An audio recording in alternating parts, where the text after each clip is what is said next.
সম্পদ উন্নয়ন বিভাগ এবং ত্রিপুরা ভেটেরিনারি কাউন্সিলের প্রজ্ঞা ভবনে প্রাণী সম্পদ উন্নয়ন বিভাগের এআরডিডির সহযোগিতায় প্রাণী সম্পদ ও বন্যপ্রাণী স্বাস্থ্য সেবা সংক্রান্ত সেমিনারের উদ্বোধনী অনুষ্ঠানে উপস্থিত ছিলেন মন্ত্রী সুধাংশু দাস। সম্মানিত অতিথি হিসেবে উপস্থিত ছিলেন পদ্মশ্রী অধ্যাপক ডক্টর কে শর্মা বিশেষ। ব্যুরো রিপোর্ট আরই Dharmanagar. In Tripura and beyond. So we have an exciting day ahead with session. Hello. A very good morning to everyone.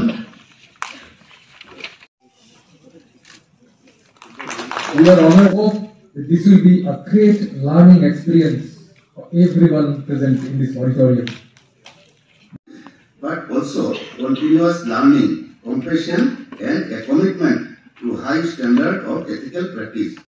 আজকে এআরডিডি ডিপার্টমেন্ট এবং ত্রিপুরা ভেটেরিনারি ডক্টর অ্যাসোসিয়েশনের যৌথ উদ্যোগে আমাদের রাজ্যে যে সমস্ত ভেটেরিনারি ডক্টর রয়েছে তাদের এফিসিয়েন্সি ডেভেলপমেন্টের জন্য, তাদের দক্ষতা বিকাশের জন্য একটা সেমিনার হবে।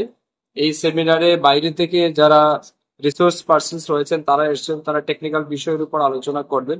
মূলত বিষয় হচ্ছে প্রতিদিন আমাদের নেচার পরিবর্তন হচ্ছে, এনভায়রনমেন্ট চেঞ্জ হচ্ছে এবং বিশেষ করে পশু পাখিদের মধ্যে নতুন নতুন ডিজিজ দেখা দিচ্ছে। তো এগুলিকে কিভাবে মোকাবেলা করা যায়, এই সমস্ত রোগ এবং জীবাণু থেকে কিভাবে আমাদের পশু পাখিদের সুরক্ষা প্রদান করা যায়, এই সমস্ত বিষয়ের উপর ডাক্তারদেরকে বিশেষ প্রশিক্ষণ দেওয়া হবে। এবং আমি বিশ্বাস করি এই প্রশিক্ষণের মাধ্যমে আমাদের রাজ্যের ডাক্তাররা অনেক বেশি দক্ষতা লাভ করতে পারবেন এবং আমাদের রাজ্যের পশু পাখিদের তাদের স্বাস্থ্যের সুরক্ষা সুনিশ্চিত করার জন্য এটা একটা গুরুত্বপূর্ণ উদ্যোগ বলে আমি মনে করি। আমি ধন্যবাদ জানাচ্ছি আমাদের ডিপার্টমেন্টের যারা কর্মকর্তা রয়েছেন এবং ত্রিপুরা ভেটেরিনারি ডক্টর অ্যাসোসিয়েশনকে এই সুন্দর উদ্যোগ গ্রহণ করার জন্য।